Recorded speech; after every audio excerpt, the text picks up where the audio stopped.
Thank you. Thank you and good evening, ladies and gentlemen. I'm Ken Owen. I'm Executive Director of Media Relations here at DePauw, and thank you, Michelle.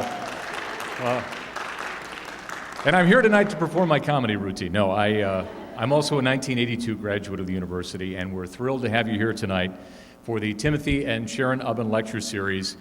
Tim and Sharon are 1958 graduates of DePauw, and back in 1986 they gave the university money with the express purpose that we bring in incredible visitors, bring the world to Greencastle, as it were. And in the intervening years, we've had people like Margaret Thatcher here, Colin Powell, Barbara Bush, Tony Blair was here a year ago, and tonight we have Todd Rundgren, which is a real special treat. Todd will be out in a matter of minutes. We're going to cut the house lights. I put together a little video for the 4 or 5 people out there that may not be quite as familiar with Todd's work as others. It will take you from the very beginnings to today, and then we'll welcome Todd to DePauw University. So direct your attention to the screen, and the program is underway.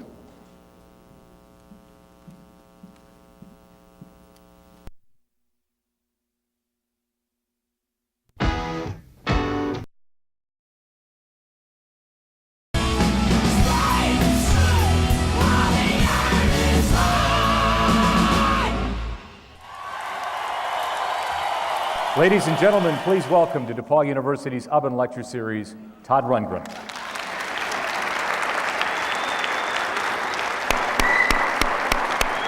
Todd, good to see you. Put it up high.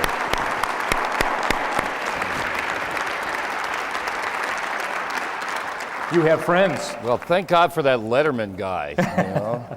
Nobody would know who I was otherwise. I promise not to be James Lipton tonight, so if I am, somebody throw an ice cube right about it.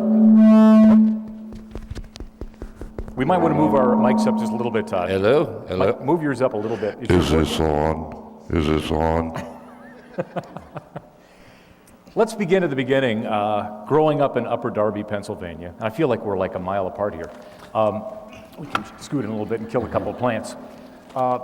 It was a musical household. Obviously, was it a dream when you were a kid to be a musician, or did it just kind of come upon you? And when did technology kind of begin to be a curiosity for you? Well, the house was musical only in as much as my parents were music fans, but neither one was a musician.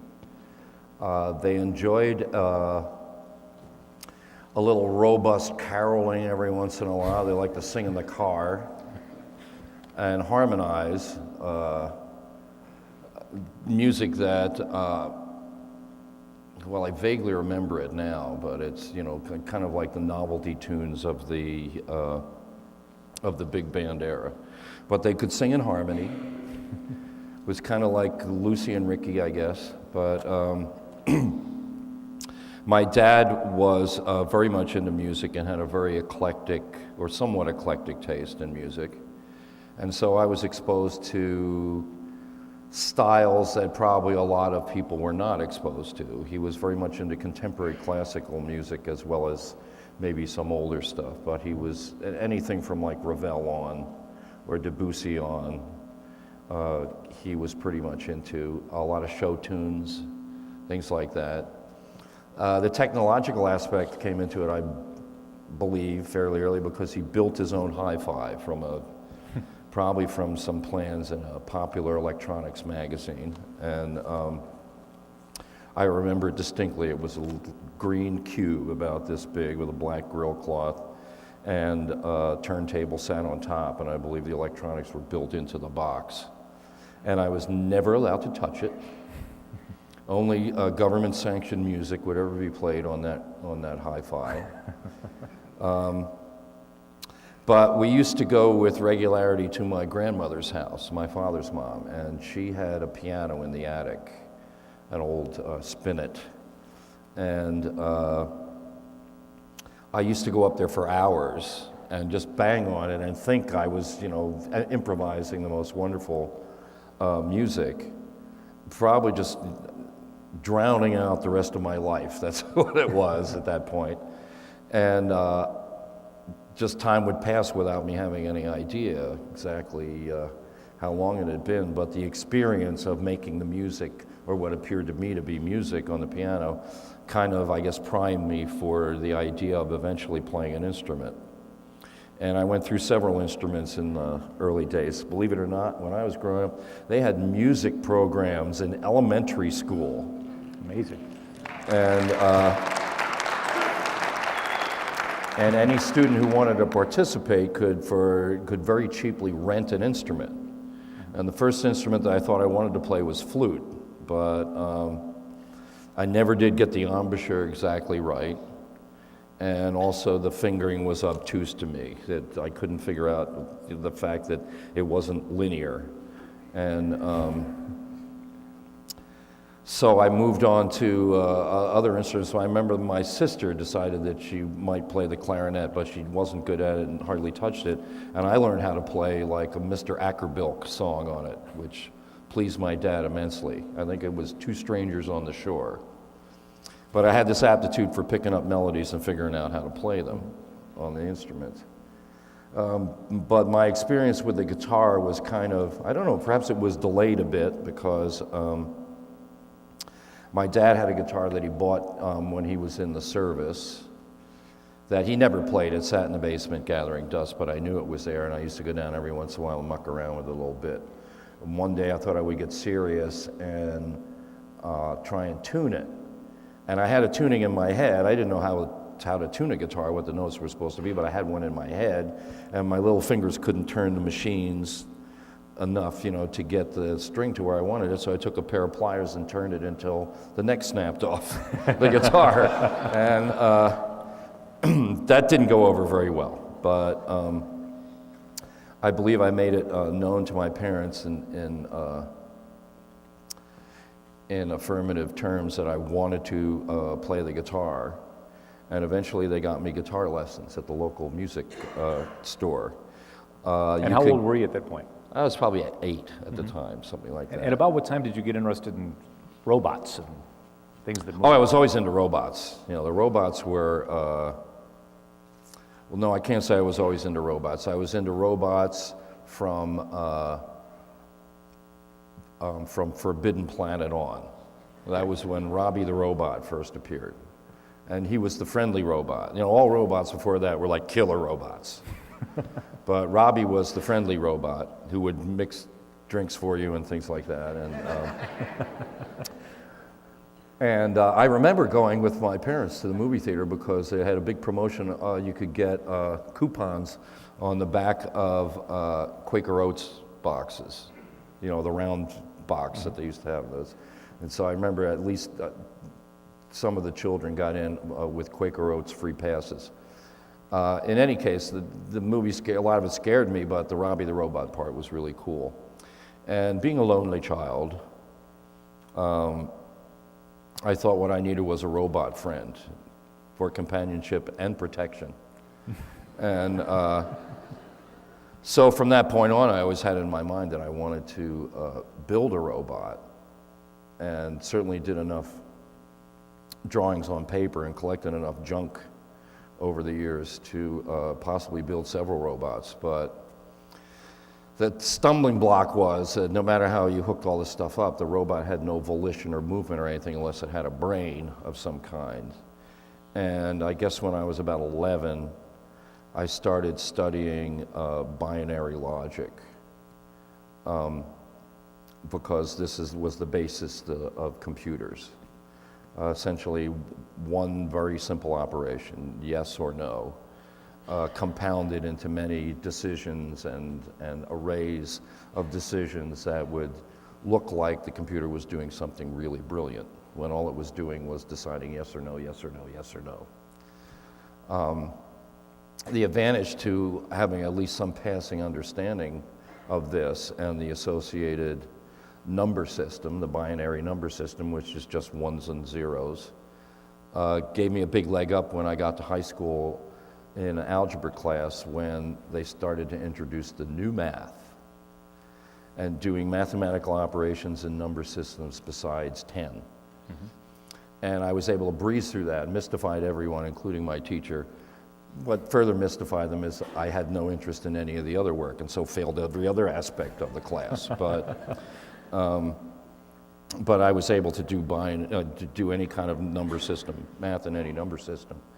So when I was in high school, I had two options. I had already gotten into a band, and I was playing electric guitar by then, and had some aptitude at it. And I was terrible at school. I had no grades. My parents had no money. It didn't look like I was going to be able to go to college, but if I went to any kind of school, I might have gone to a technical school to learn how to program computers or get in a band. And fortunately, I got into a band because I didn't have the money to go to technical school, and computers in those days were really boring. Well, let's talk about a band, the band that most people relate to you as early in the career. You were in Woody's Truck Stop before that, but the Naz, and we saw the video a little bit ago. Most, it seems to me, young musicians today get into a band thinking they want to be a rock star. I mean, a rock star is a glorified thing as it was then, but in a different It's a good enough reason. Yeah, and I'm sure that there were those kinds of reasons for you too, but I heard you talking to the students. We had a barbecue with Todd over at our nature park, and you were talking about really how you kind of didn't want to sing. I mean, you were a backup singer. You weren't somebody who wanted to be out front early on. I believe I was trying to make a distinction between the performer and the musician, and the fact that I always knew that I wanted to be a musician. I wanted to play an instrument. I wanted to be involved in musical productions. I wasn't so sure I wanted to write yet, but the only extracurricular activity I had all through high school was chorus, which was the one that you had to get up really early in the morning for. It was unfair. But I enjoyed singing in the chorus, being part of the chorus, never imagined to be being a soloist. And I thought of myself at the age of 16 or 15 as being a baritone, which I can handle now, but which then I didn't really have the downward range to cover. And yeah, that was pretty much it. The only musical thing I did that had anything to do with the establishment was being in the chorus. I didn't go to music school. I didn't get any sort of those guitar lessons I mentioned before. I got through about 2 months of them, the minimum that you needed in order to pay for the cheap Korean guitar. and then quit and just started picking up everything by ear. Okay, so but you're in the Naz, and if you can just explain in a nutshell what that was like. That was a kind of a hyped, semi-manufactured situation. I mean, you guys Yeah, were on the well, cover even of then, Teen you know, we magazines. thought that maybe somewhere down the line, you know, getting a record deal or something like that, and international notoriety, wouldn't that be great? That was something in the distant future. The first problem was, you know, how do we wow the people in the neighborhood? So after like 9 months of being in Woody's Truck Stop, and they all decided to take acid and go to the country and get their heads together,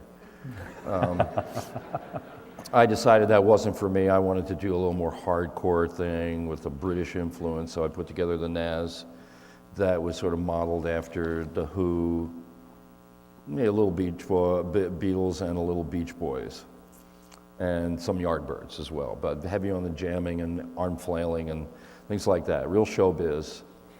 And we had no material yet. I had yet to write a song ever.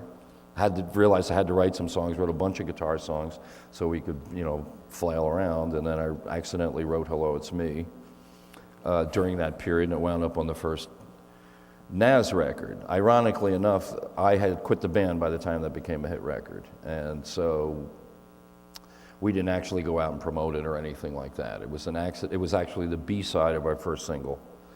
And it got flipped and got some radio airplay, and that was the first kind of musical success we experienced. But starting out with the Naz, no, the objectives were not to immediately become stars. All we had to do was conquer our neighborhood, and we would have all the sex and the other accoutrements that we could possibly want. Truth be told, probably the only reason why I defied my high school for so long and insisted on having my hair grown out was a conviction that if I looked anything like a Beatle, I would eventually get chased down the street by girls. Because nothing else seemed to be working very well for me. So I said, grow your hair, no brainer. So the NAS blows up. I mean, you walk away from the NAS. What led to Well, that the decision? interpersonal conflicts, the fact that everyone imagined, for instance, that the Beatles was some sort of democratic thing. They never said, or at least, from the Beatles standpoint, or whoever was doing publicity for the Beatles, they never said, this guy is more important than this guy, or more integral than this guy. They're all like equal, and movies, kind of promulgated the same sort of myth that it was just a happy-go-lucky romp, and all the four of them had to do was whatever came naturally, and success followed. And then we discovered, like a mere 3-4 years later, that it's infighting and wife swapping and acrimony, and the two principal songwriters don't even show up in the same room together, even though it still says Lennon-McCartney. They never sit down and write songs together. It turns out to be more the reality of what a band is, which is some sort of a entente or something like that, some sort of mutual agreement, not to explode before a certain precise moment. And then at that moment, everything goes to hell. And so it was pretty much that with the NAS. We were a bunch of, me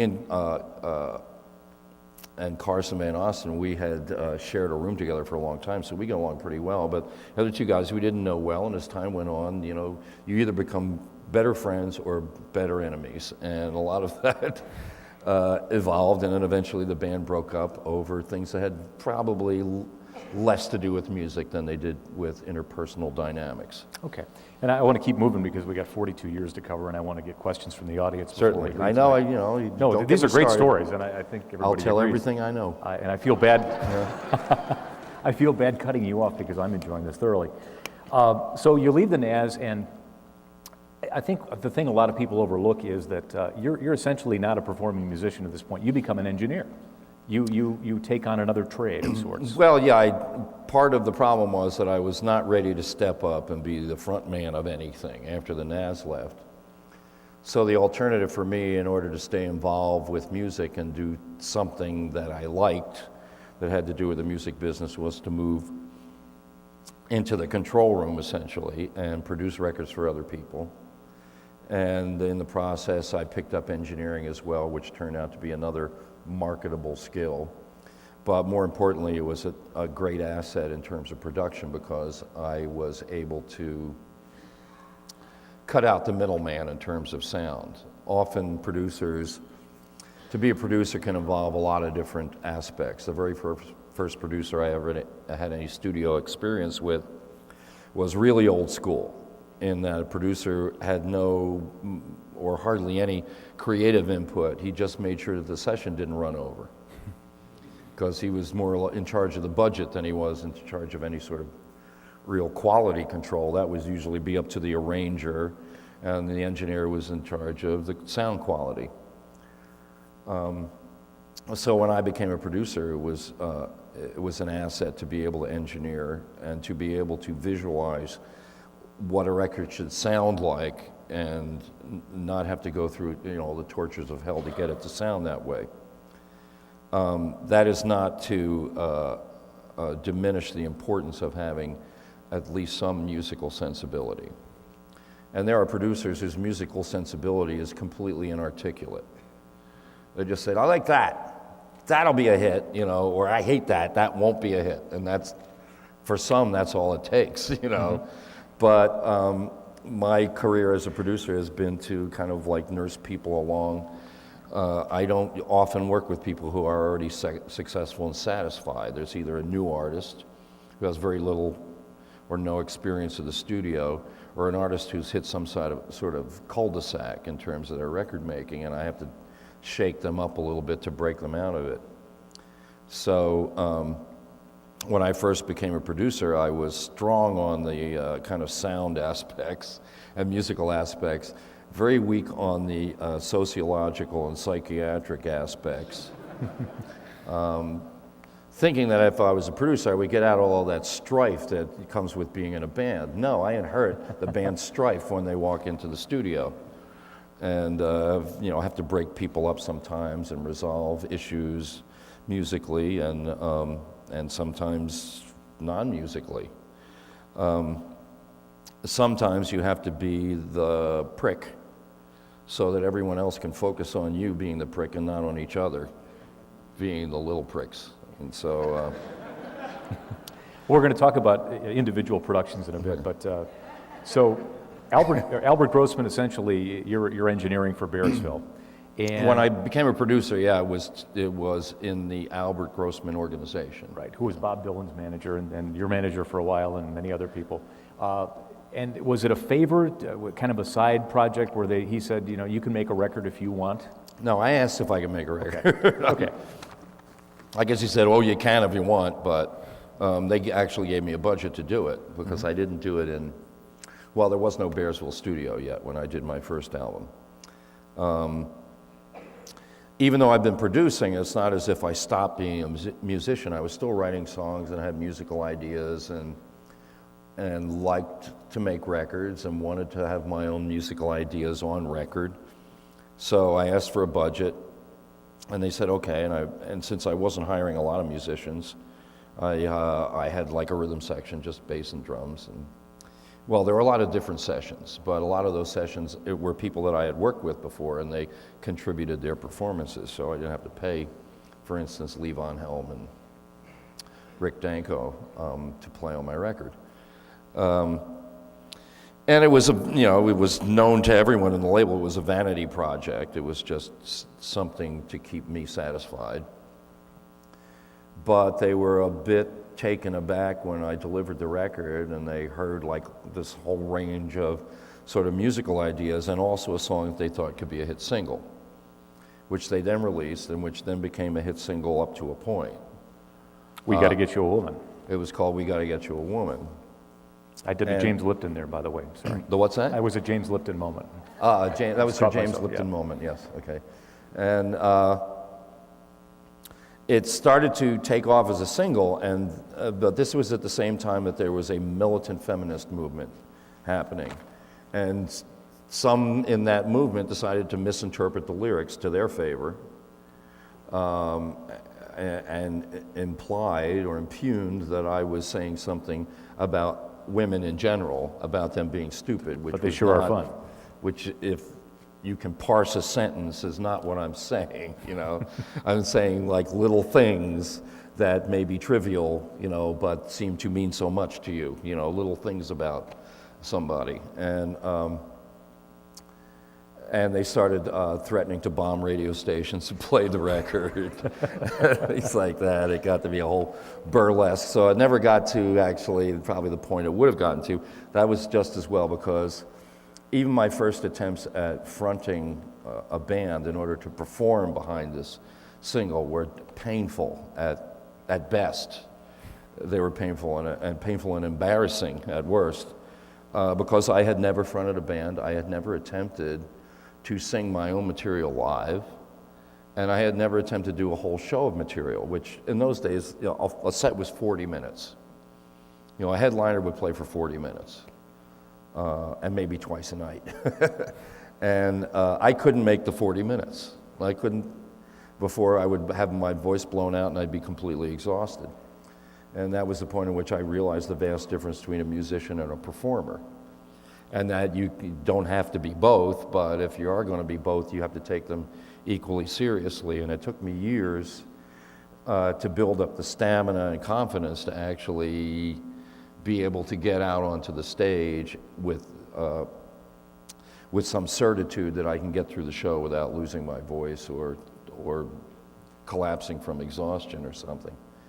So And look at you now. I mean, what's that? Look at you now. 2 hours And of look at arena me rock. Yeah, it's an amazing show if you haven't seen it. We're going to fast forward to Something Anything, which is behind us, and I want to have an image come up that appeared in the video we showed a moment ago before you came out. The Midnight Special in 1973, and it's a moment many people who were watching that show and are fans of yours today remember. if we can see that image, Dwayne Skoog is doing a great job upstairs. That is a famous image, a Lynn Goldsmith photograph. Yeah. But to some people, cynics, it's a jump the shark moment. I mean, it's like Todd Rundgren is the next rock messiah, the press was saying. Todd Rundgren was probably on track to be the next Elton John, even though you were probably bigger than Elton John at that moment. I don't mean that. Don't take that personally the wrong way. The next pudgy, balding, gay piano player. From Mojo in 1998, whether or not this was the moment at which Todd Rundgren's career came crashing down, it was certainly symbolic of the man's refusal to march to any beat but his own. And I mean, I'm curious, and I think it's great. But you're backstage at the Midnight Special, and this makeup is being applied by Nicky Nichols, right? No, I had no idea what he was going to do with me. Okay, really? No, I had a costumer and makeup guy who traveled with us and would, he would do makeup every night, and carried like a sewing machine and a marrow machine with him, and would, if he got inspired to, just come up with new costumes, which I would wear, most of which would be, fulfilling some homoerotic fantasy of his. And I said, oh, what the hell, I'll put it on, And in this particular instance, he says, well, I got these feathers, and he made this, he showed me the vest. I thought, that's pretty cool. With the, it's got a very Asian looking thing with the feathers turning up there in the medallion, fine. And he starts putting the makeup on, and I don't know what exactly is going on, but I think, ooh, that's pretty wild. But the coup de grace, as it were, and the thing that really the part that I wasn't going for was, he got out the hot curler and gave me something of a Mary Tyler Moore, like flip at the end, and I thought that's not, that isn't quite right. So, but but in any case, it's like, what the hell, you're in for a penny, in for a pound, more or less. It's a Midnight Special. You want to come off like Billy Squier, or you want to come off like the real Billy Squier,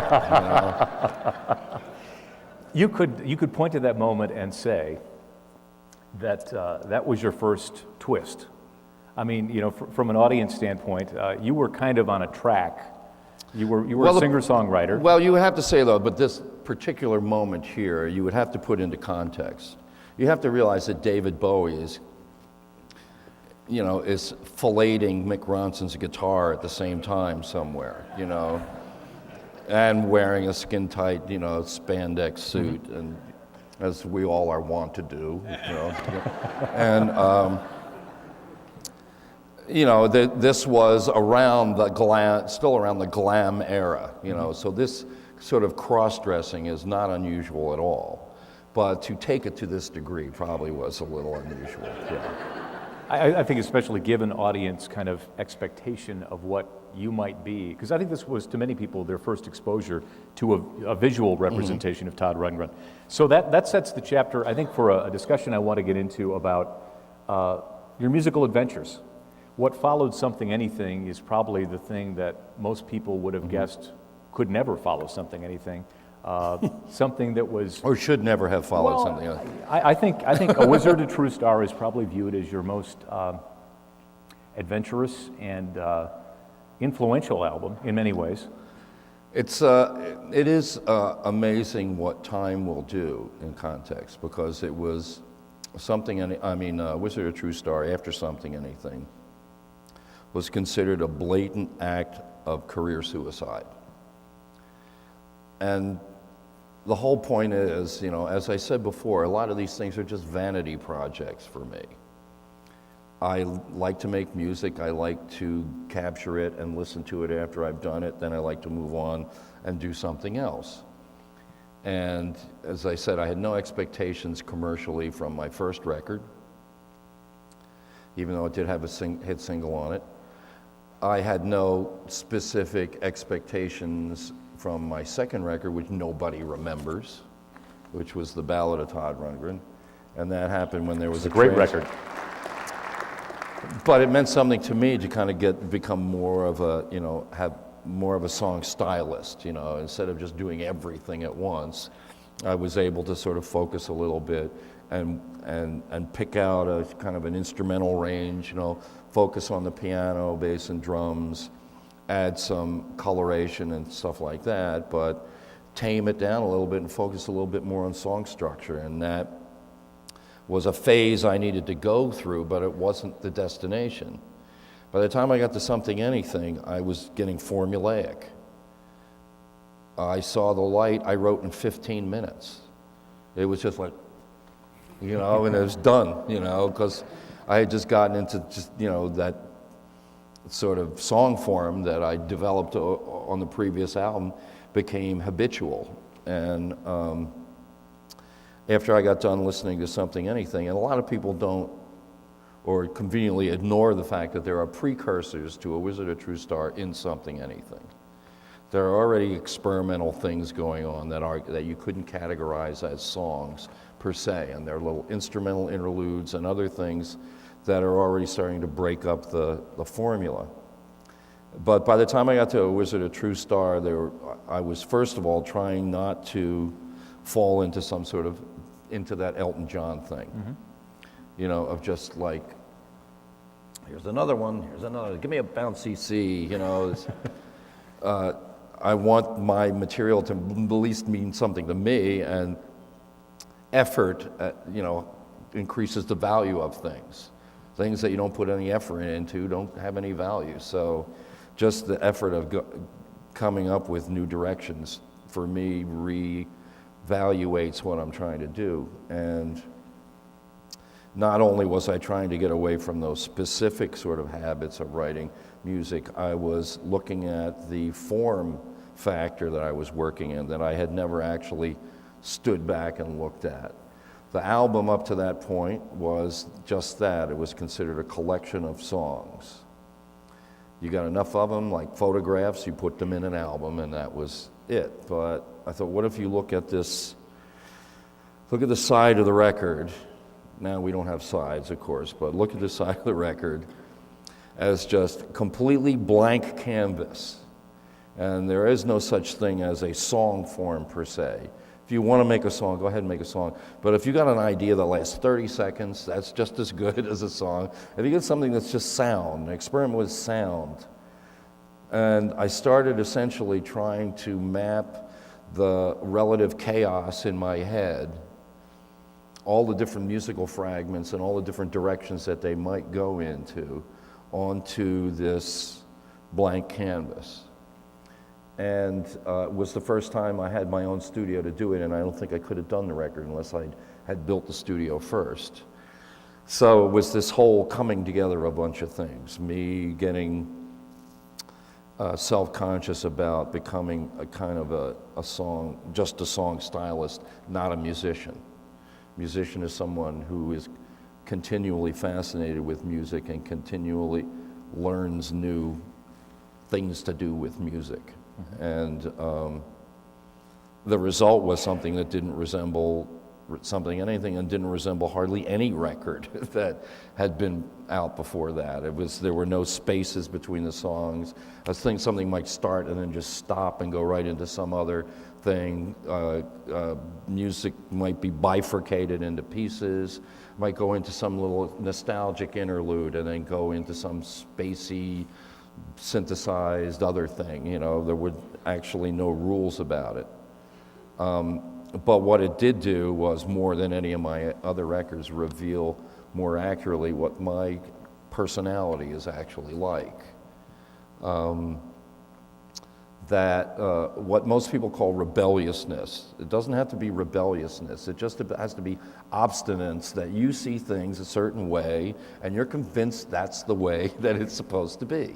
You're not against anything, I'm not rebelling necessarily against anything except myself, except the things that I would do that I would later regret having done. And while you're making these, I would say, more experimental records, Initiation, Utopia followed, and we're skipping over a lot of ground here. You're still producing. In fact, these are days where you're producing 3-4 records a year sometimes. These are the salad days, yeah, when I would put out 2 solo records, 1 Utopia record, and 3 productions in 1 year. But that was when it only took 2 weeks to make a record in those days. That was before Bruce Springsteen would take a year to make a record. And one of those records was, I guess, designed in your mind as a Bruce Springsteen parody. I want to play a clip of Meatloaf. Actually, it's Jim Steinman who wrote all the Meatloaf songs, and then Meatloaf himself. This is a video clip about a project Todd produced and played the lead guitar on, and Producers just hated it. anyway, That sounds awful without the rest of the track, doesn't it? we're here in the back bounce here. Did you know, I looked this up on Wikipedia, so it's got to be true. Okay. Of course. That is the number 9 album all time in terms of sales, and it sold 5 million more than number 10, which is Sgt. Pepper. Whoa. That's That's a big influential. gap, I have That's to a say big there, gap. but The Beatles may not only catch up. number 9, but after a certain point, you can't tell about anything. There's the bootleg era, and then who knows how much anything sold. But yeah, that was a complete shock to every one of us, the success of that record. Nobody came into the record with those sort of expectations. In fact, we were sort of fortunate to get the thing done at all. It was, as Steinman mentioned, it was not the thing that people immediately said, oh, wow, I get it. And we started the record. He had a record label, and we went through about a week or so of rehearsals in preparation for the record. We were all up in Bearsville. I'm going to do it in the Bearsville studio. And Meatloaf suddenly got it into his head one day that the label didn't understand him. This is when we're about to go into the studio and start the sessions. That his label didn't understand him, and he wanted off the label. So he called them up, and they said, gladly, you're off the label. Suddenly we're there with like 8 musicians, and the studio ready to go, and nobody to pay for the record. And so I went to Bearsville, the powers that be at Bearsville, and I said, okay, if you bankroll this record, I'll give you the first crack at it. Otherwise you just put it on my tab until we find someone to distribute it. And we finished the record, and they passed on it.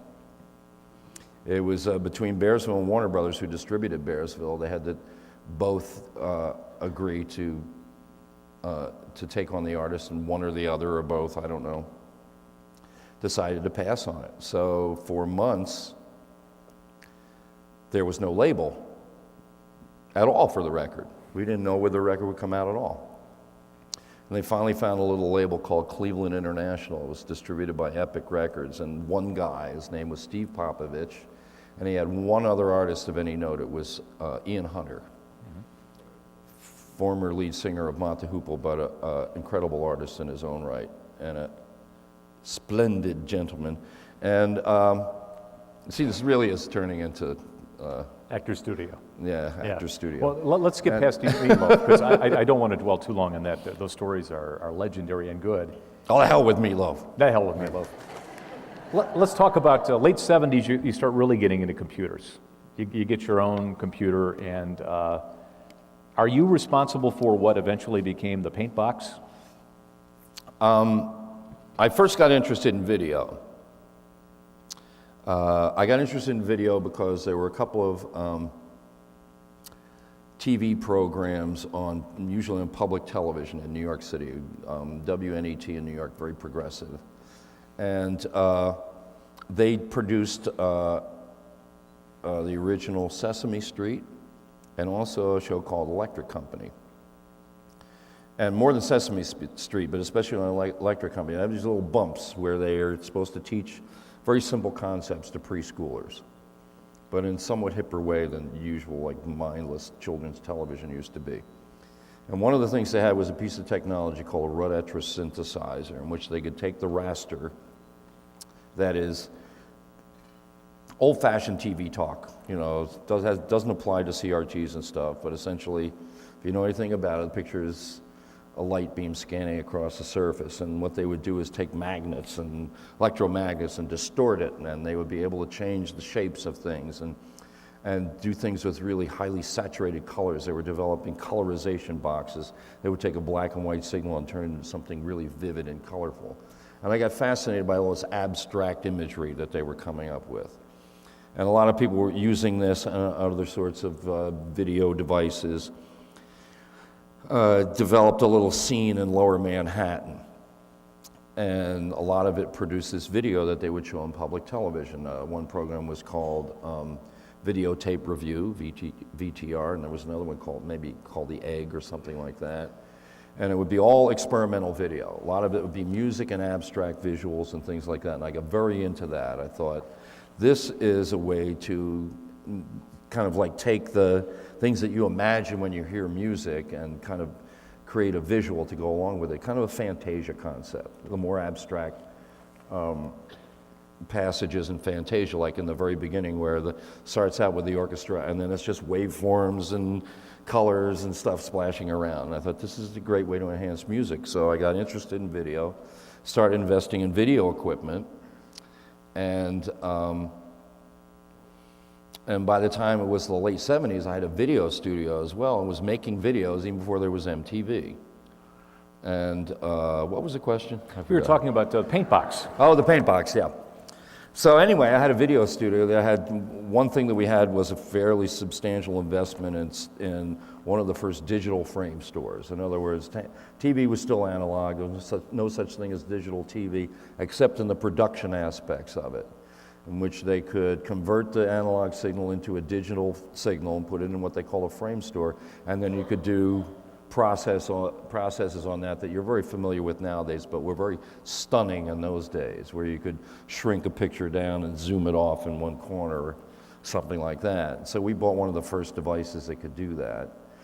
And there was a school called the New York Institute of Technology, which was one of the birthplaces of computer graphics.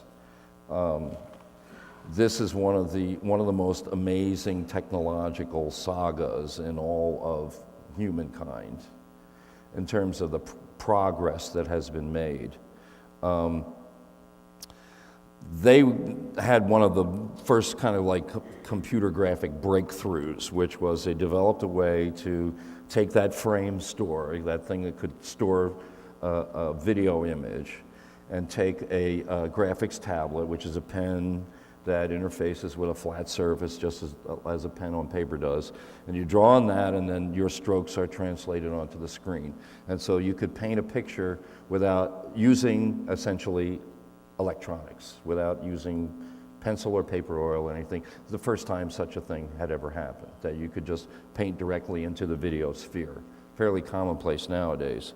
But I wanted to use that. They wanted to use my digital effects box, so we traded some time, and I went down and worked with them on the paint box to do some things. I was so fascinated with the technology that when the Apple II computer came out, I wanted to get into graphics programming, not sound. I wanted to mess around with video and graphics, and found a one-of-a-kind thing that somebody had built, a graphics tablet, attached it up and started designing a paint box program that worked just like the one that I had seen. Of course, in a far lower resolution, nothing that would look too great on video, but it was just the concept, and it was a way for me to learn how to program the computer.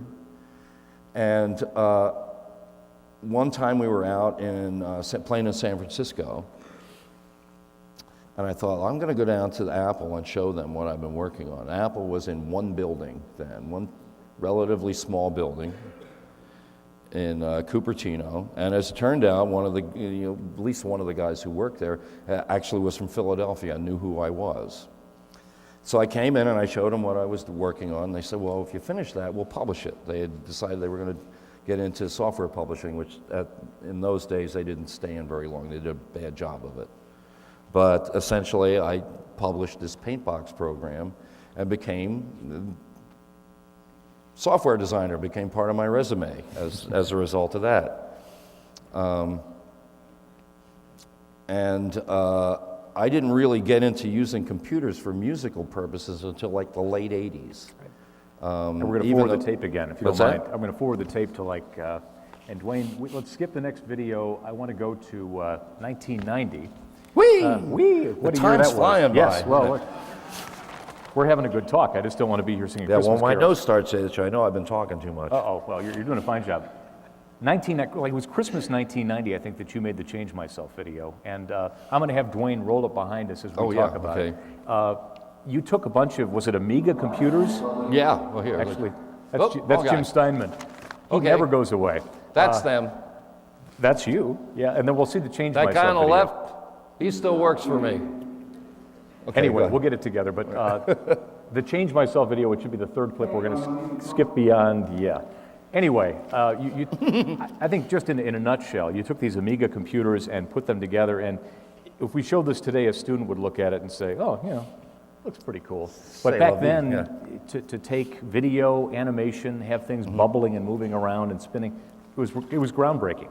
Well, I knew a little bit about what it took to get to make the leap into the 3D realm. You know, it's a big difference between painting pixels into a 2D space and designing virtual objects that then have to be animated and rendered and all this other stuff. And I knew a little bit about it and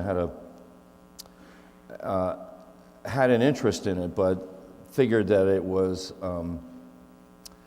probably technologically and financially out of reach for me. But I was a yearly attendee at the SIGGRAPH conferences, which for those of you who don't know, this is the Special Interest Group for Graphics of the ACM, the American Computing Machinery, I think, or something, or I don't know what it stands for. But in any case, it's in those days, as in the halcyon days, in the early days of any of these new concepts, it's way fun to go to these things and see the leaps and bounds of technological evolution. Mm-hmm. And I'm walking around the floor, and there's all these the SGI boxes I can never afford, $100,000, $200,000, the other system I can't afford, all this other stuff. There's this one booth by a company called New Tech, where they've got like a couple of Amiga computers up there, and they're showing these spaceships flying around and shooting at each other, and literal quotations from Star Wars and stuff are re-rendered using what essentially was a card inside an Amiga. And I got, totally fascinated, realizing first of all that this was affordable. So the first thing I did was buy one and start mucking around with it to see whether I could first of all learn the software, get it to do what I wanted to do, and then possibly produce something. So yeah, it was a bit before Christmas. I had the song already. It was Change Myself. And the people at the company were very kind of hip and go-go. The engineer who had actually designed the card that went into the Amiga, his name was Brad Carvey. He was a brother of Dana Carvey. So I knew Dana, and there was a connection there, and so developed something, a relationship with the company. Started doing this stuff, experimenting on my kitchen table up in Woodstock, and decided that I was going to make an attempt to try and do this. So I bought 4 more Amigas with the cards in them and started doing this project. At the time, we had no kind of relationship with sound and video. In other words, I had to go through the song that I was going to render and create a storyline with 70 frame accurate shot lengths and things like that, and then wing it from that point on. In other words, render everything and then hope that when I got into final production and synced the sound up to the video, that they would be in sync. There was no way to confirm it before the actual final part of the process, which was more than a month. And by the time we got to the end of the month, the company had come online to help me and provided me with a grand total of 30 Amigas, each one of which had a 200 megabyte drive connected to them, which was a brick about this big. There was no such thing as networking. They all had to be sneaker netted, essentially, together, and that's probably a term that you youngsters have never even heard, but essentially, you take a drive, you fill it up, and then you disconnect and connect it to another computer and empty it into that computer, and that's how you networked. And so we had 30 drives, about a couple of spares. Every time a drive got filled up, it got dumped down to a data tape storage, and then recycled. And the whole process to render all of this is a 3-minute video, took a month. using 30 machines, you know.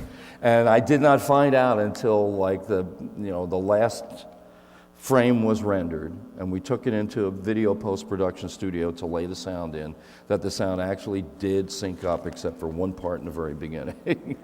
And fortunately for me, they had the technology to actually video stretch part of the video to make it fit in. But otherwise, the rest of it synced up perfectly, and the 3 months of work was not in vain. And when the company, Newtek, who provided all the equipment, saw what I had done, they founded a company with me called Newtopia, and we did experimental video with their equipment for a couple of years. Dwayne, it's the next clip. If you flip it ahead to the next video, we're looking at the a cappella album, and I skipped past that in the presentation here, but if you get a chance, look at Change Myself online. Many of you I know have seen it, but it's still a work of art, actually, and we know that fella. Yeah. I don't know if we have video anymore, but if we do, I wanted to run a clip from 1991. Maybe we'll just throw the video out and just have a little talk and then take the questions and answers.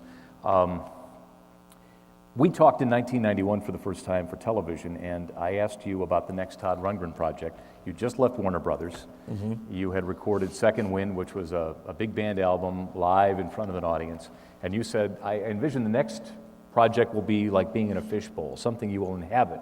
Mm-hmm. And I thought, what the heck is he talking about? And a year or so later, you came out with something called No World Order, which was the world's first interactive CD. Thank you so much. And again, I think if you don't have it, look it up on the internet. It's worth checking out. But basically, it was the Philips CDI machine. It was later available with the Apple computer. Yeah, Philips was the entity that actually stepped up to kind of make that happen. Mm-hmm. I've been doing presentations about the potential for it, but I hadn't actually done any real work in trying to present music in a different way. It was a result of a couple of realizations that I had had. One was that music was being repurposed for things other than what the original producers had in mind. Sometimes not, but often, people would take a record and use it for aerobics or jogging or background music to some other, to cooking, or background music for dinner, or background music for a party. In other words, music was being repurposed for things other than just sitting down and listening to it. And that was seen to be happening more and more. That was a product probably of the Walkman and the idea of the personal musical experience, which didn't exist before the Walkman. Before the Walkman, if you wanted a personal music experience, you had to just go home and put the record you wanted to listen to on and unplug the phone and whatever and listen to the music. Then the Walkman came around and you could devise your musical experience and take it with you. So people suddenly had a soundtrack to their lives, and they were repurposing music for various aspects of their lives, when the artists were thinking, oh, people are just going to put everything else out of their mind and listen to my records, And the other attendant realization that I had was that music was being repurposed in a different sense, in that it looked like new ideas were harder and harder to come by, and so it was just as legitimate to go back and revive an old idea. The biggest hit record that year was Can't Touch This by MC Hammer, which was a Rick James song, except he just wrote different lyrics over it, and it became a bigger hit than the original song was. And there was Frankie Goes to Hollywood, which was not as big a phenomenon here, but I was paying attention to what was going on in England. And every 2 weeks they'd release a new remix of the same song. Relax, there was 20 versions of Relax that came out. And every single one of them went to the top of the charts in England. All right. And I started again in some others. I got into this, actually it's a production entity. Their videos and everything made it look like a band, but they never performed live, they never did anything. They were called a KLF. And they did the same thing, where they did this 3 a.m. Eternal thing, and there were so many different mixes of it, but they all had like a slightly different atmosphere. They were all different lengths, Suddenly music was a plastic thing, it wasn't always the same way every time. And let me jump in there, because one of the offshoots of this was you went to Time Warner, or maybe you were called in by Time Warner at a certain point, and you had this idea that maybe... Oh, this is after that. Yeah. Yeah, this is the third leg, I guess, of the stool was the technology had evolved to the point that you could actually control music in real time. There were music compression technologies, so we could put music on a disc, you could play part of it while you're accessing another part of it, so that you could put chunks of music together in random orders without any sort of apparent interruption in between. But we developed a whole sort of system by which people could describe the kind of music that they wanted, even in very abstract terms, and have the system go out and find the fragments, put them together, and play them for you.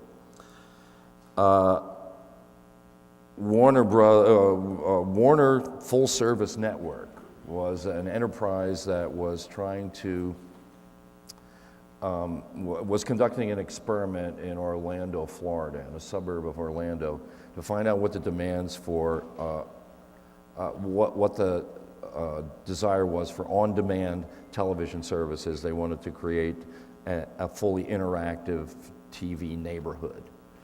And they had fiber optic to the curb everywhere, and I don't know what it was from the curb to the house, but they had SGI develop a special box, which was an SGI, it was called an Aqua, I think, or something like that, or an Indigo. And it was a box about this big and about that big and about that thick, and it weighed like 40 pounds. And it sat on top of the TV. They figured, we're going to get this down the right size eventually, but they had this whole freaking, one of the world's, most expensive graphics computers was the box. And they had like applications like design your own pizza, before the pizza gets delivered. But the purpose of the whole thing was to find out what sort of demand there was, for these kinds of services. And they wanted me to design a on-demand music service that would allow people to do what you could do on No World Order. In other words, say, okay, there's the mood I'm in, just pick music that supports that mood. Or here's the event that I'm at, it's a dance party and I want dance music, or I want soothing dinner music, or whatever. That you would be able to just, set some criteria and have music piped to you from a server. But obviously to do that, you got to get music on a server, and there were servers, but there was no music on any server anywhere. This was before Napster as well. And we had to go to the major labels and try and get, for experimental purposes only, you understand, the rights to put music on servers so that it could be delivered into people's homes. And I think there were 5 or 6 major labels then, and a lot of the major labels would distribute a lot of labels that could appear to be independent but actually depended on that distribution, and tried to get the rights to put just a handful of your artists, or any of them. Let's put them on the server so we can see whether people actually want to do this. And not a single label would even consider it. They were so worried about bootlegging, for starters. The only thing they were ever focused on is bootlegging, and it's saying this is completely ephemeral. It isn't discs or anything. It's people listening in their homes. And even Warner Brothers. This is the Warner Brothers Full Service Network. Warner Full Service Network. Warner Brothers Records would not give us permission to put anything on a server. So whatever else happened with the rest of the service, they never did get on-demand music services. And look at us today. And look at where we're at today. The end result was that they refused to put their stuff on a server, refused to consider putting their stuff on a server, and within like 3 years, Napster is eating their lunch. And they are so slow on picking up on this thing that to this day they haven't caught up. To this day, somebody else besides the record labels has had to take the initiative. In this case, it was probably Apple who convinced them, put your shit on a server. you know, because it's already on servers. It might as well be on a server you have some control over. So what do you tell our music students or technology students who maybe dabble in music? How do you make a living in music going forward? How's the music industry going to look in 20 years? Play live. You got to play live. It always was that way. Whatever it is, between the 60s and the 90s or whatever it is, when the record labels started to lose all of their mojo, that was all an illusory period from the standpoint of musicians and artists, because they thought, I got it made as long as I get signed. And of course you would get a big chunk of money, and the measure of the money was supposed to be a measure of how good you were, as opposed to a measure of the record label's estimation of how good you were. And a lot of people figured, I don't have to ever play. I just, I'll wait for the dump trucks of money to pull up to my house. And that was always an illusion. It's very appealing if you're lazy, but before there was ever a record industry, and long after there is whatever this stage that the record industry is going through, musicians will make their living playing music. They'll play it for people, and people will come to hear it. And the best music that will be made will be done in a live context. People will do their best to reproduce that good music in a recording context, but that's part of the challenge. It took me a while to come to that sort of realization. As I say, I had to evolve into enough of a performer to realize that I could always do more live with the music than I could do in the studio. For one thing, I don't have an audience like exhorting me to take any chances in the studio. I've got to do it all myself. But when you perform live, forgive me, but we all have that sort of morbid thing of the high wire act, and will they get to the other side or will they fall off? And that's why you're there. If you know they're going to get to the other side, you say, seen it, It's the possibility that something's going to go horribly wrong, or it's something really unique and unprecedented and never to be repeated again is going to happen. And the idea of recording, of capturing a recording, is completely antithetical to that. That's the fly in the amber. The fly is never going to fly again. Well, So- my last question before we open it up. Okay. I want to get to back to the risk-taking thing. The guy who appeared on the Midnight Special, the guy who's released records that have confused and confounded some people. The guy who had unprotected sex. Yeah. Well, we're not going there, Todd. But I think you're. We won't even go there. Now he's thrown me. What would you?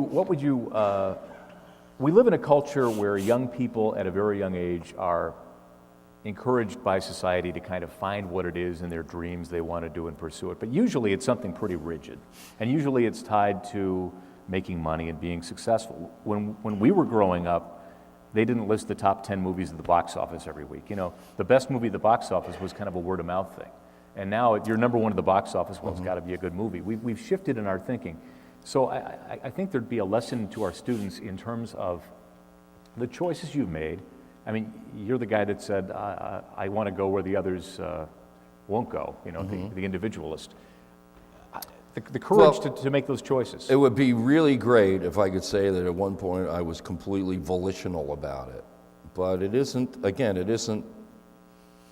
rebellion per se.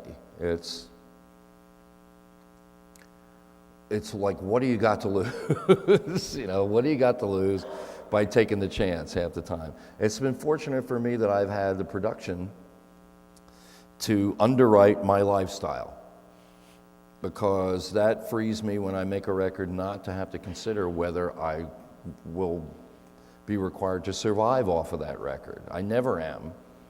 And now it's hopeless. I couldn't make a commercial record if my life depended on it. I can only make the kind of record that it occurs to me to make. And my biggest enemy is me. As I say, the thing I fear most is unconsciously writing a song that I wrote already.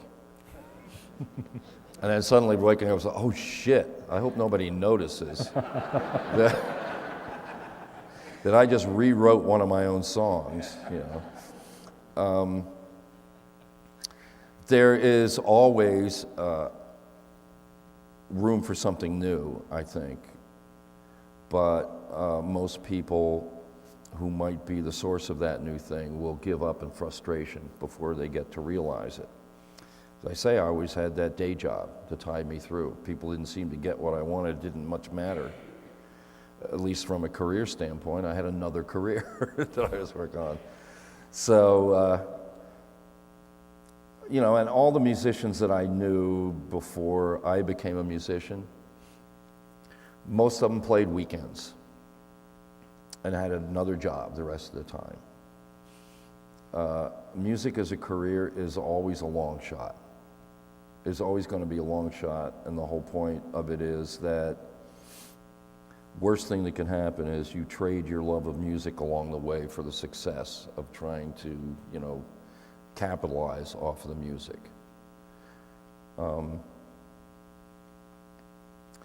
Only thing I want out of this is to be able to look back on what I've done and, as I say, feel like I made an attempt at the time, that I wasn't shucking, that I wasn't trying to do something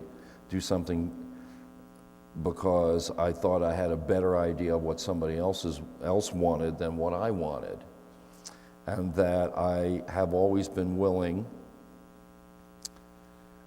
to just let the audience be the arbiter. And if they don't respond to what I do, I'll go back to that other thing, or I'll find some other thing to do.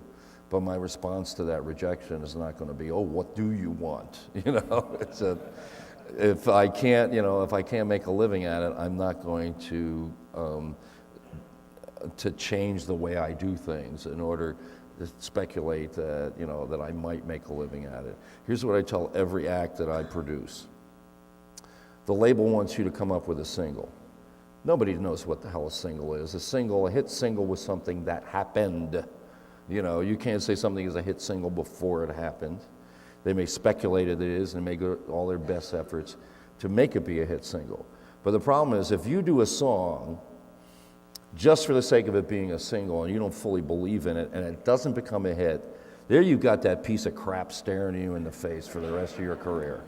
You did something, that you didn't really feel that good about, because you thought someone was going to turn it into gold, and it's still a turd, And that's why I never say, you don't focus on the singles. You focus on just, you make the best songs you can. If somebody's got something that looks like it could be, you don't do anything to sabotage it, put it that way. You suddenly don't go into some sort of like Lydian mode in the middle just to, be cute.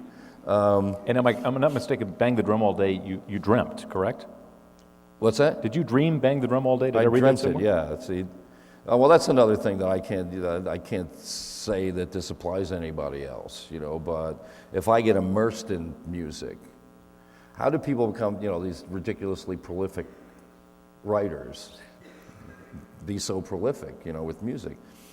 It's because of the complete and total immersion in it, which makes them often antisocial in all other aspects, and that's another decision you have to make, I suppose, is, are you so committed to music that you're willing to sacrifice other aspects of your life? And fortunately, I have an understanding family who knows that every once in a while I need to have complete and absolute solitude to cut out all the noise of everyday life so I can get some damn musical ideas to sprout up. And a musical commitment isn't about the success of it, and it isn't about the, it's not going to make you friends just being a musician. It may make you a lot of enemies, and at the same time, I had no regrets about it. I knew early on that I was a musician. I feel fortunate that I'm making a living at it at this particular age, and I don't plan to quit, so. Thank you. Please, if you have questions, step to the microphones in the aisles and we'll... Questions? Bed sores? Anybody with questions, don't be shy. Step up to the mic if you would. Well, there's one over there, unfortunately. Okay. Actually, if you can, just because I want to get it on tape so folks can hear it at home. Maybe you grab that one. I'm sorry, Don. Hello. Working. When you were talking about the video toaster project and sort of working on the project and not knowing until the end whether it was basically, or at least one aspect was going to work, and I was kind of interested in the No World Order project and the way you had come up with the idea to structure the music so that you could flip verses around in choruses and it would still make sense musically. And you were doing that on a random access system, a hard disk at that point, right? Yeah. But how did you get, so to make the machine execute those, the same thing that the computer could do, did you have a proof of concept moment and like the low level stuff to make that CDI machine, you know, move the head across the disk and know that that was going to work? Did you have a proof of concept kind of stage?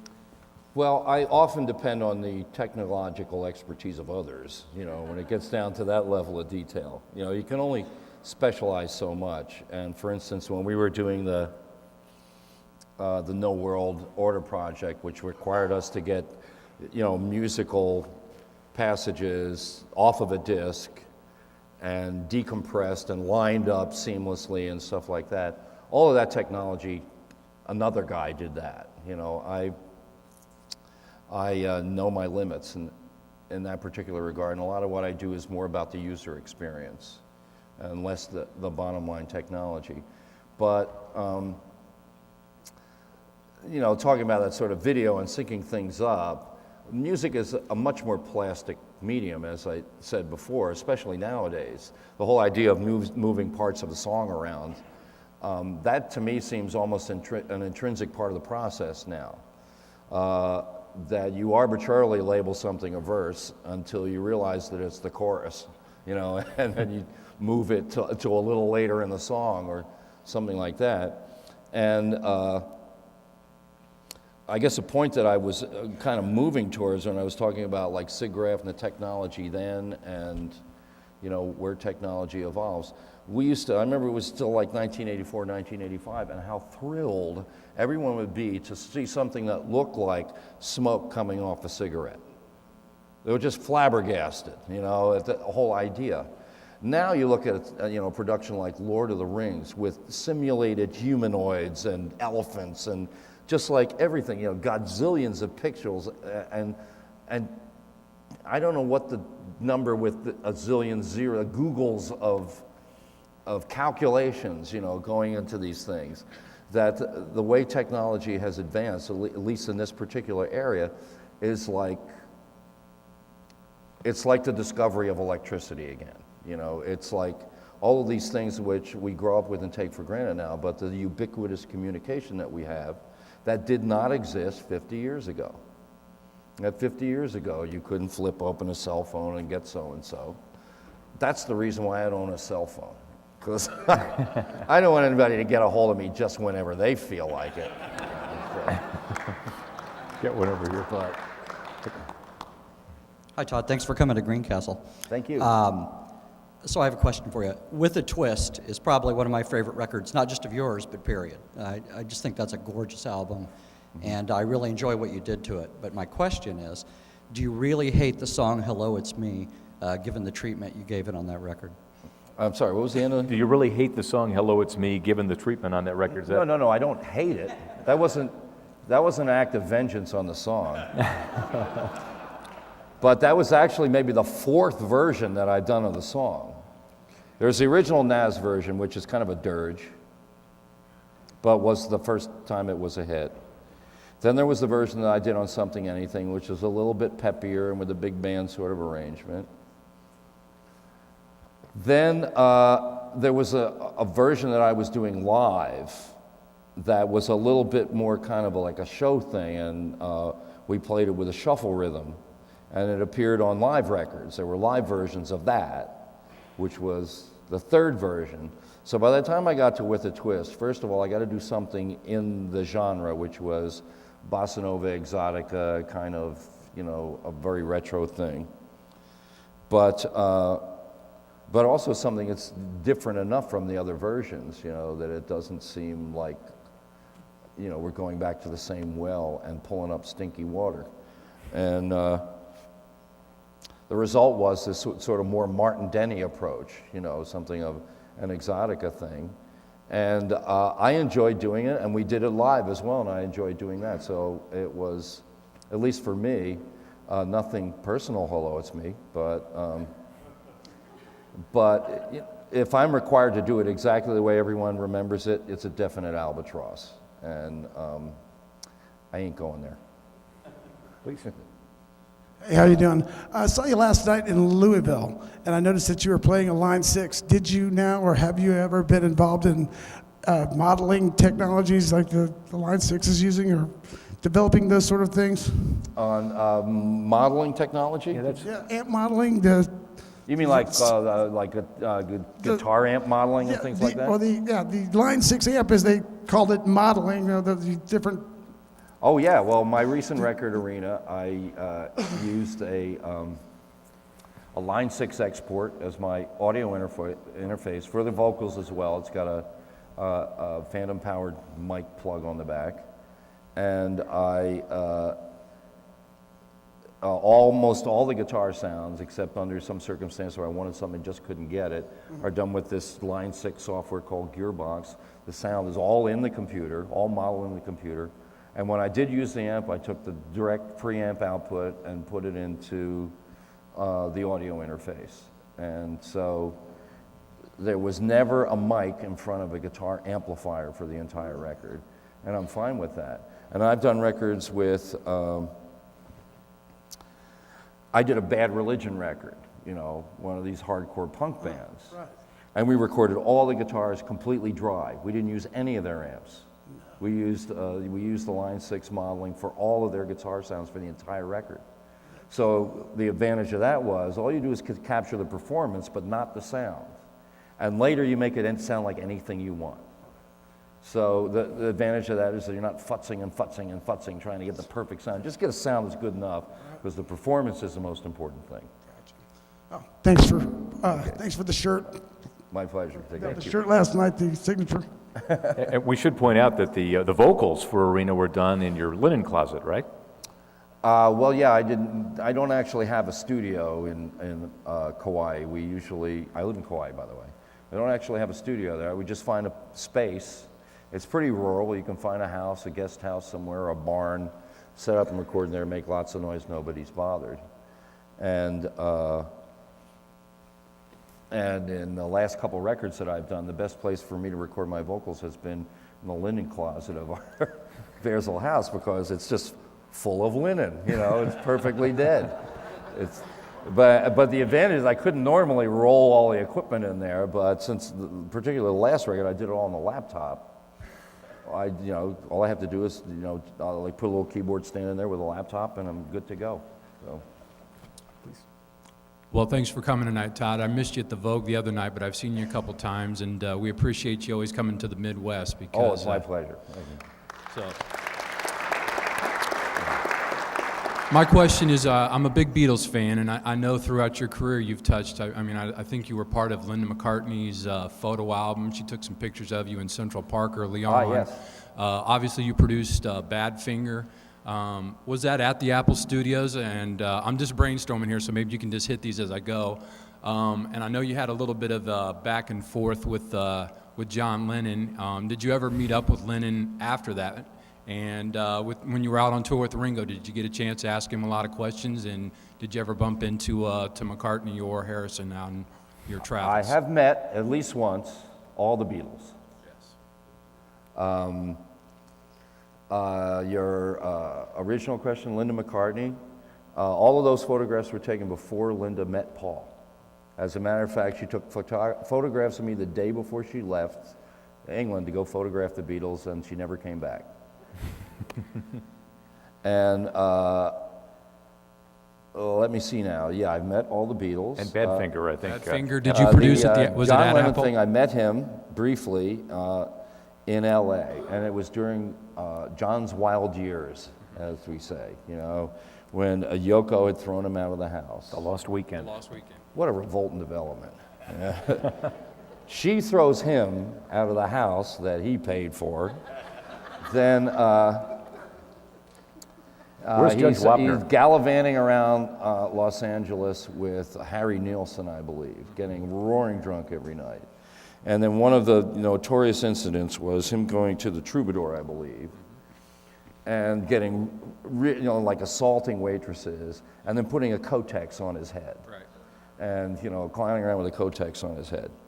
And I was in England, and they were interviewing me, and the English music press, like all the English press, they really, accuracy is not really what they're about. Fair and balanced?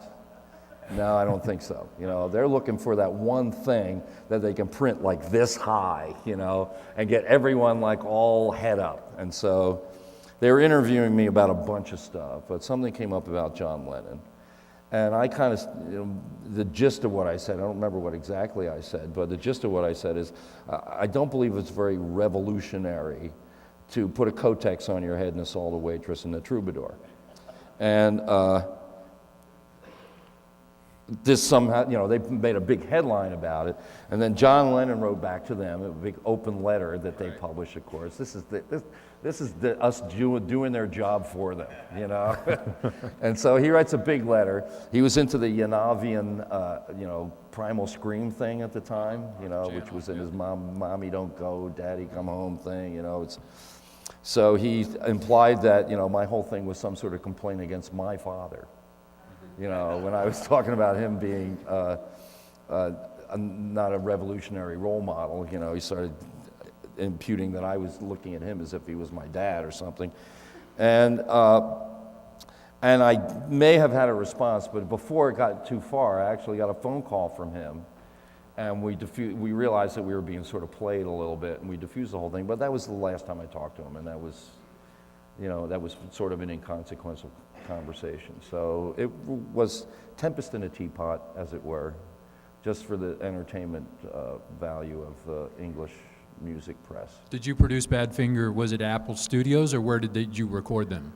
No, Badfinger was done in several studios, but the one studio we didn't record in was Apple. Apple was tied up with mixing the concert for Bangladesh at the time, and that's why George Harrison had dropped out of the project. He got completely absorbed in this Bangladesh thing. So. Thank you very much. Thank you. No problem. My question is for Todd Rundgren, the producer. I'm a big fan of you as an artist. Saw you on Monday night. It was phenomenal. When you've had the opportunity to work in Bearsville and clearly large format mixing consoles and analog tape and recording Bad Religion with PreSonus and Amp Farm, and on your new record I noticed Riffworks and Reason, these unconventional methods.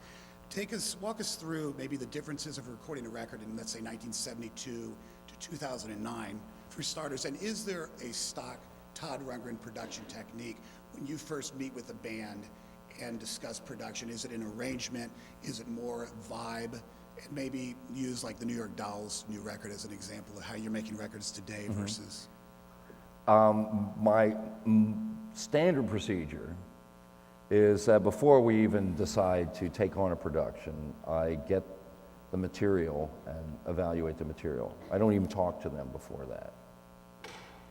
In other words, if the song sucks, what's the point of having a conversation about it? Material's got to sound like it's somewhere near final product before you go into the studio. Otherwise, go back, write some more, rehearse some more, then we'll take another look at it. But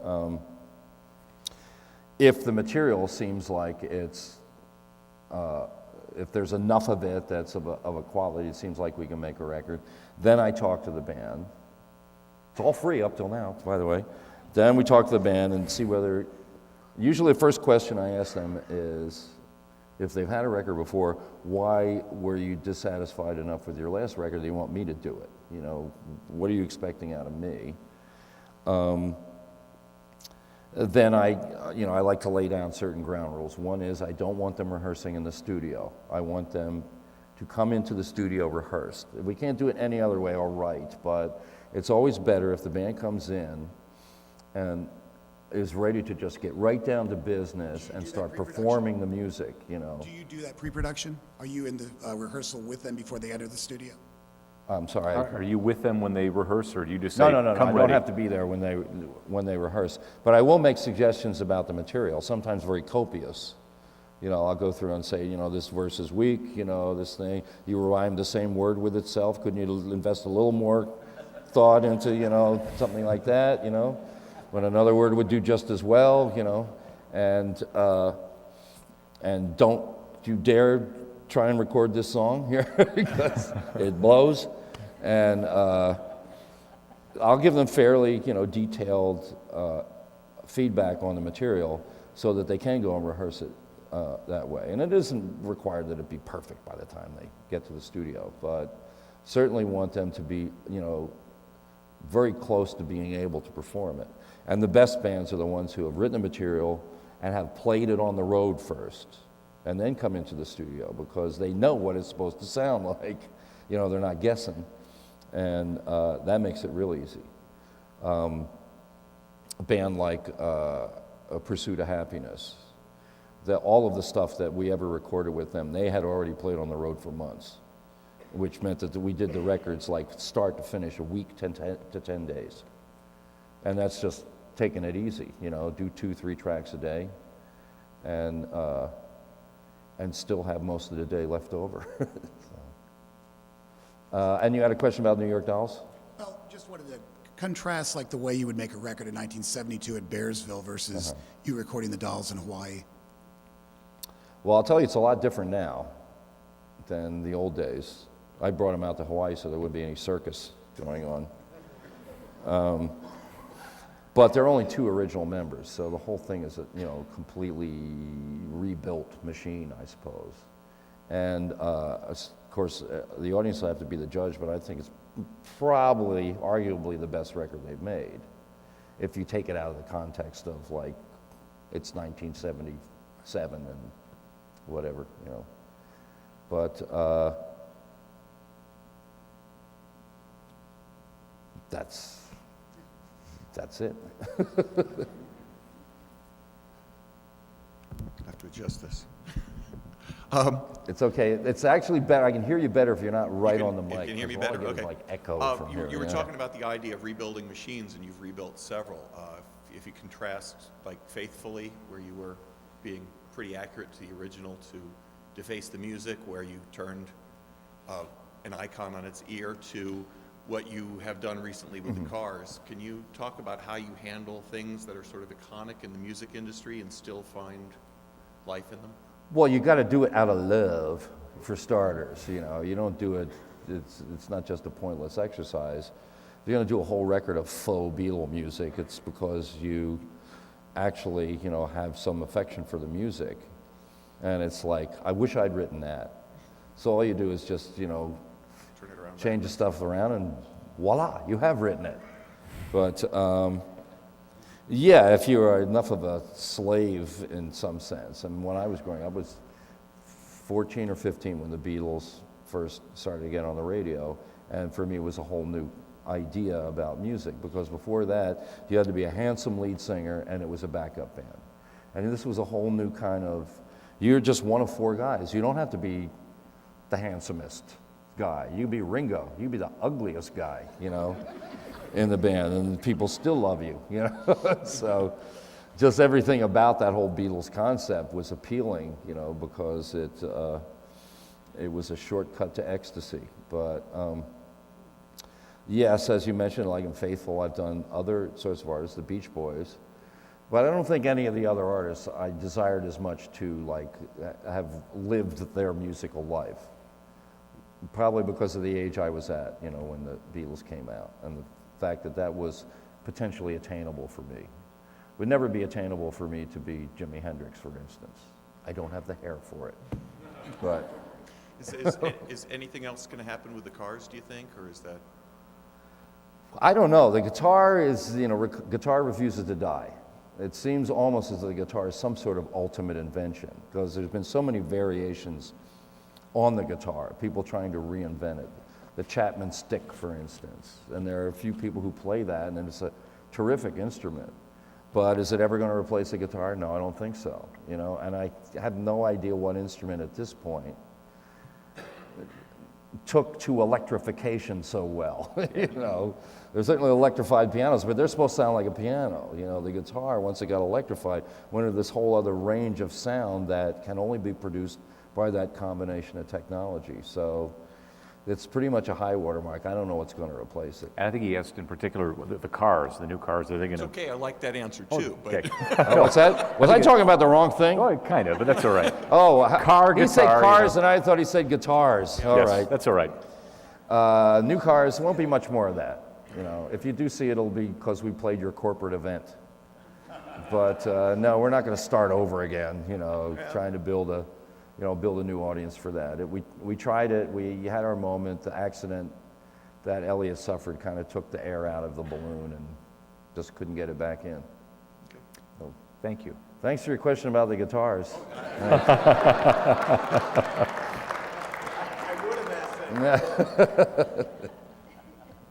I see you as a contemporary of Nanjum Paik, the sculptor, and I'm curious to know when I ask a question of a visual artist or painter, I ask them what kind of music they like. I'm curious to know what contemporary painters or sculptors or multimedia artists you like. Or Oh, I wish I knew enough about contemporary.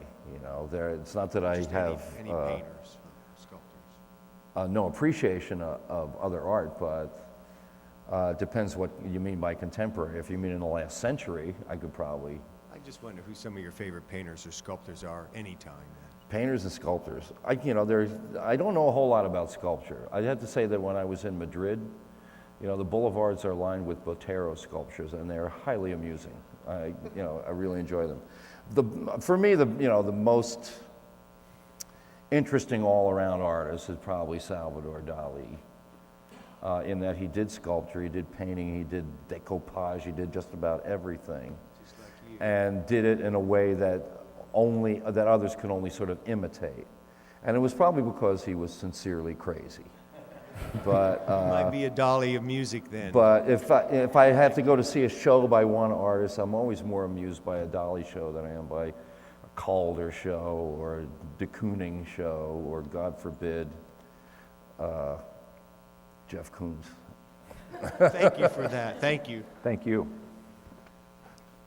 Well, first of all, Ken, thanks for making this happen. Thank you. Thanks for showing Thank you. up. Thanks, Todd. Second of all, Todd, I've seen you many times, and I think this is the only time I've ever seen you sitting down facing the audience. So maybe once with a drum set in front of you. Oh, yeah. Almost always standing. Third, on the topic of risk-taking, I mean, I really see where musically you've taken a lot of risks over your career. Mm-hmm. Is there anything comparable in your lyrics or that you've done lyrically that's risky over the years? I've used the F word. In fact, I've used the MF word, and recently. But Your lovely wife, Michelle, is reminding us of Jesse, which... you could say that anytime you don't write a plain old vanilla love song, you're taking some risks. You know, that the challenge is always that you want to write something interesting, and there is always the possibility that someone will attach it too personally to you and say that, oh, he literally lived this, you know, or literally did that. And if that was the standard by which you had to write all of your material, then I might run out of songs pretty quickly. But as I say, I don't think that the way I approach music is terribly different than the way I approach life in general, and I do act upon faith in a lot of instances.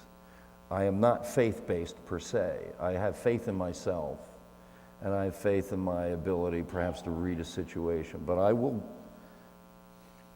dare to put myself in even potentially life-threatening situations if I feel I have enough to gain out of it. In the mid-'70s or late '70s, I got this idea that there was stuff in the world that I was being told about that I wanted to see for myself. So I bought an around-the-world ticket and packed a backpack, and all I did was pick the first stop, which was Istanbul. And 2 months later, I came out the other end of Asia and landed in San Francisco. And went to all the places that you can't go today. So if I hadn't taken the chance of going then, I never would have seen downtown Kabul. I never would have seen Tehran. A lot of places I never just would have no authority about at all, because now they're places that you can't go. So if you have the chance, you take the chance, because you may not have the chance again. Thank you. Can I follow up real quickly? What was the takeaway from that trip? Did it influence your music? Did it influence your life? Well, it's so easy to be glamorized about things you have no experience of. You think India is a land of swamis and magic. No, it's a land of abject poverty and craziness. And, there's some incredibly wonderful things that you never realize were there. And there's incredibly horrible things that you never realized were there. And if you just read all of your, Krishnamurti and stuff like that, you think that India's, got a mystic on every corner. And it isn't like that. It's a country that is struggling to catch up to the rest of the world, sometimes doing it in a really loutish way, full of internal strife and inter-religious, inter-cult conflicts and things like that. And still, it's a place worth going to and seeing. But you can't go with specific expectations. They will not be met. They will be substituted with something else. I'm a big fan, been a big fan for many, many, many years. Not to date you or me, but it's been enjoyable over the years to listen to all the music experiments you've had. With technology that's kind of exploded, especially with music, there's opening fields within music that are not necessarily musician connected. It's more programmer. His ideas come from the way he programs, not so much how he plays. Do you think that all that technology has somehow drawn people into the arena that really are not true musician and not really held up the musicianship that people would probably go to if it wasn't so much choice? Or do you think it's actually drawn people into it and actually created better musicians at some other point in time, including yourself? Well, all of the accoutrements to making recordings and stuff like that they're all neutral, of course. They don't do anything until somebody brings a sensibility to them and starts using them for good or evil, as the case may be. Your point about how it impacts musicianship, again, there is that distinction between a performer and a musician, and there are people whose only desire is to pick up enough musicianship in order to be a performer, like Madonna or something like that. She's not interested in being the world's best singer, world's best songwriter, world's best anything. She's interested in being Madonna, and she only needs enough music so that she can justify charging you money to come see her perform it. Is it possible for the technology to compromise people's musical sensibility? It is possible, but it's only one thing that can compromise the sensibility. The bigger problem is that people writing music when they don't have anything to write about. Music that means anything to people comes from some place of meaning. It comes from you having something you desperately desire to communicate or externalize, and music is your medium. And if you do it in a way that not only uses the medium, but can in some ways transcend the obstacles that the medium presents, then your meaning will be conveyed to other people. And musicianship, how sophisticated a musician was Robert Johnson, and yet he founded probably all of the music that we are listening to today, in some sense. We don't listen to a lot of classical music. We listen to some music that came out of the blues. It's either rock and roll or R&B or dance music of some kind, something that came from a guy who never went to music school and never learned to play anything but a handful of chords on his guitar and never sang about anything but sex. Sure. The gut emotions. He was expressing gut emotions, yeah. So a loop master would not be necessarily a musician in the same sense as somebody playing an instrument, but there might be a talent for that somewhere. If only, you know. Maybe the record industry would be healthier, you know. I don't think there's some things that there isn't supposed to be a science for. That's what makes them valuable, you know. That the only way you get them is through, you know, extreme human effort or experience or some things like that. If gold nuggets were laying on the ground, gold would be worth nothing. It's that you got to dig a big hole to go get it, and that's why it's worth something. So, effort counts, I think. We just got a couple more minutes. Thank you for your question. you. So we'll get through these, and Hi. thank you, Todd. First of all, I want to thank you for never selling out and always being interesting. And second of all, I want to thank you for the spiritualism you sprinkle in your different albums. I remember when I was my son's age and I heard the wheel, I heard, karma, what's that word? I have to go look that up. And How about onomatopoeia? Look that up. no, I knew what that word meant by the time Hermit came out. And that's a great song. That was my ex-husband's favorite for a long time. Also, I quit smoking 6 months ago, and for some reason, whenever I had a real bad craving, I'd put on Just One Victory, craving gone. And I wanted to ask you, Daryl Hall's doing this live at Daryl Hall's house thing once a month, and he has these different guests. He's had, you know, the younger musicians. He's had Nick Lowe, and he has a really good band behind him. And I wonder if he ever asked you to perform on that monthly thing. It's live on the net. Would you ever consider doing it? Because I enjoyed you when you played with Daryl Hall and John Oates. I'm open to almost anything, usually. You know, Daryl and I have been out together. Of course, Hall and Oates and me. There's still an Oates. Yeah, there's still Oates, but he's not on that show usually.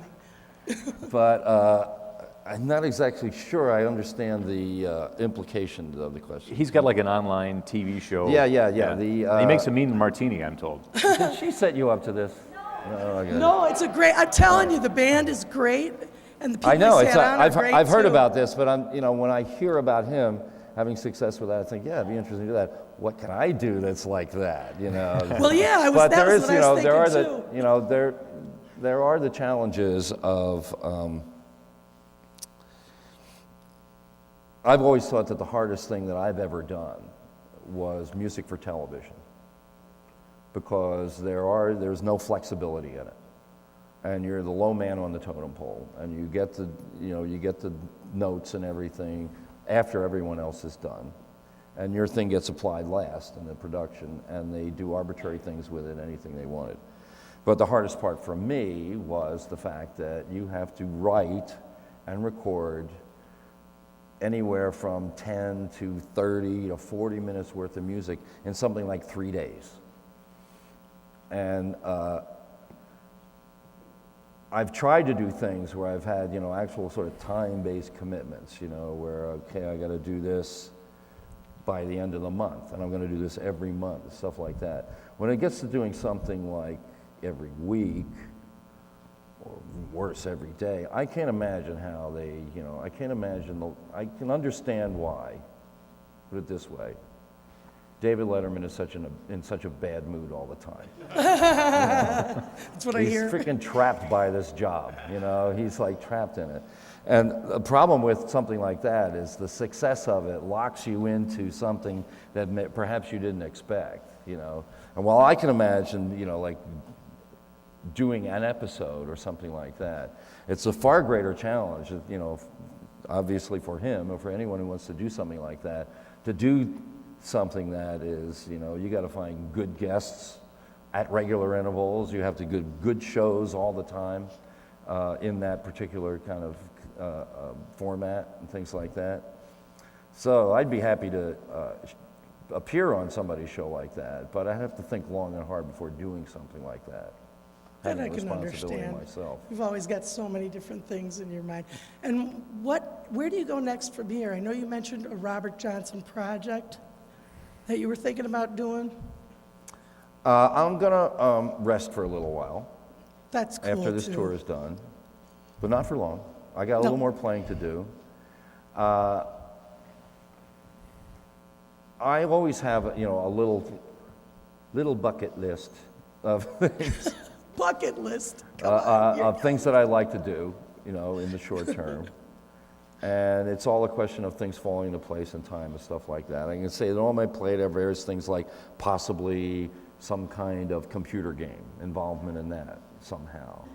Possibly some sort of record production, stuff like that. There'll be other things besides playing live and producing records that I'll have the opportunity to do, I'm sure. But Any none sort of them are- musical in the Well, future? we maybe? need to get on to the other questions We're because not we're running out saying- of, I'm sorry, but I just worry that we're going to run out of time here. Okay. In Hello. an article I once read, you said that you could.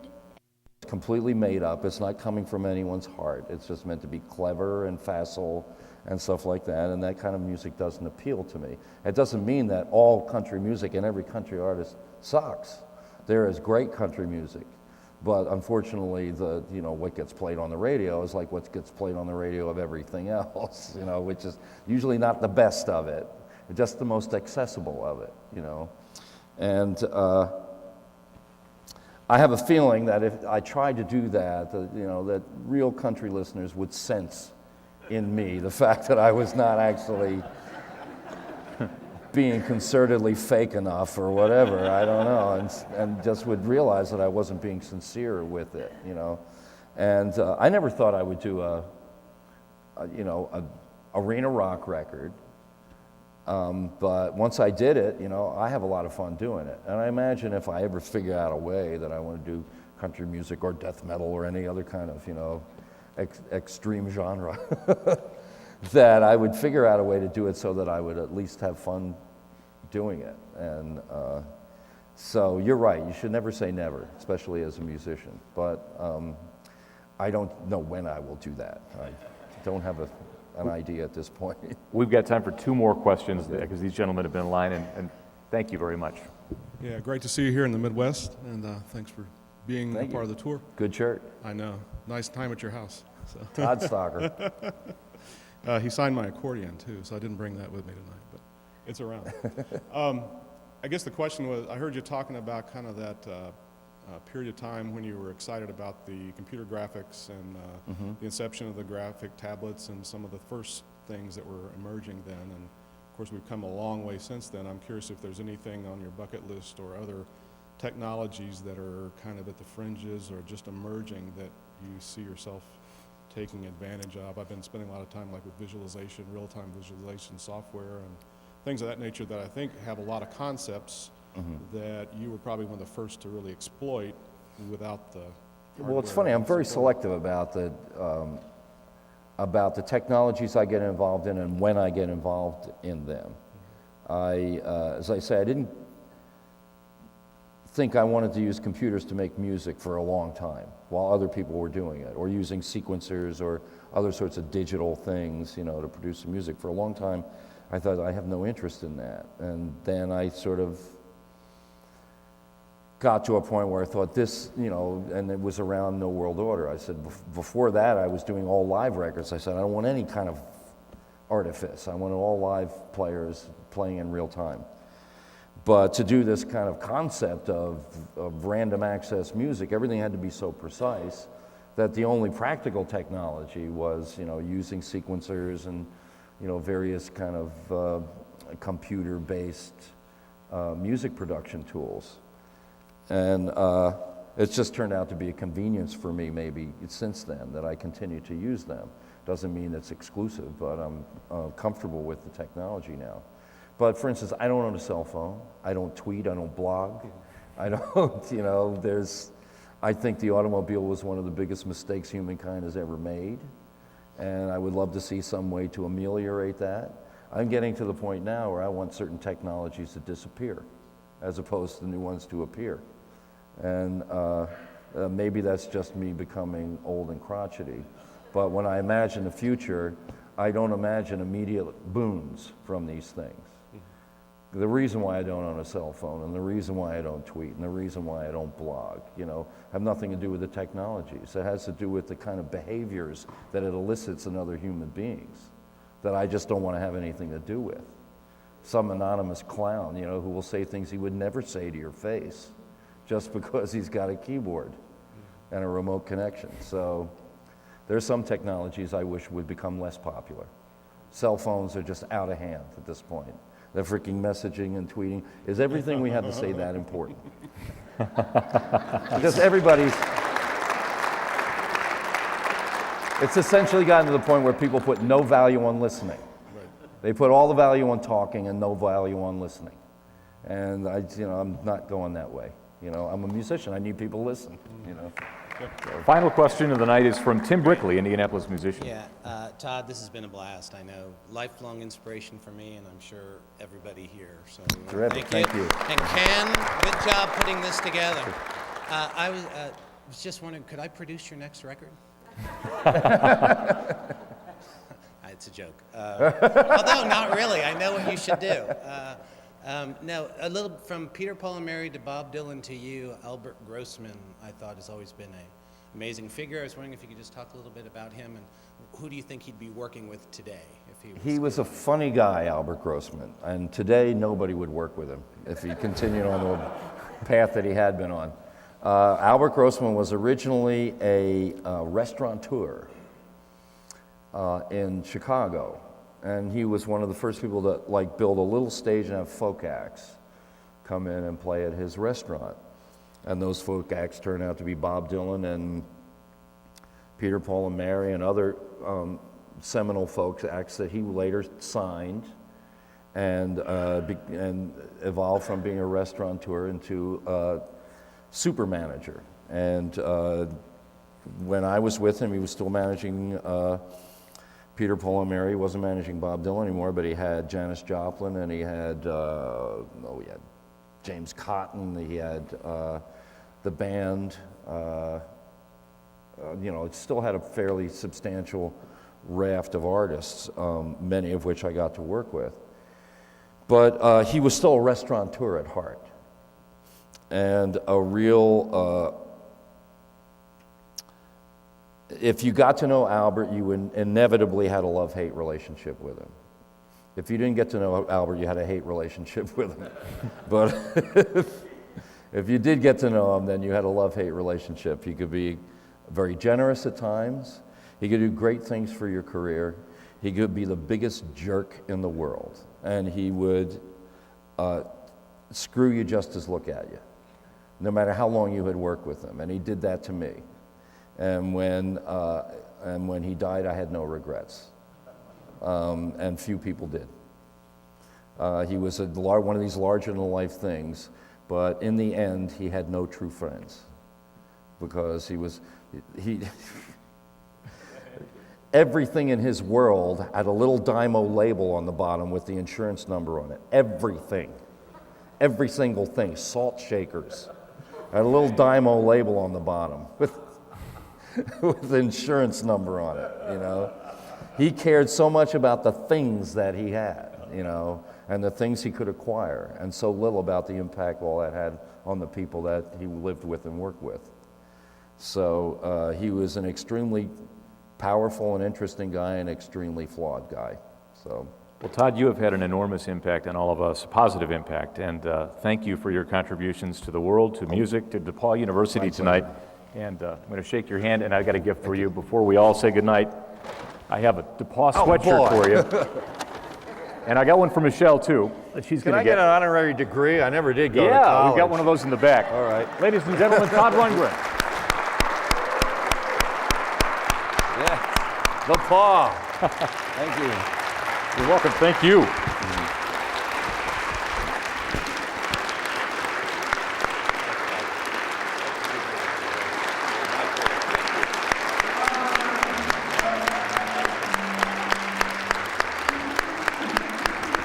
I have to pee.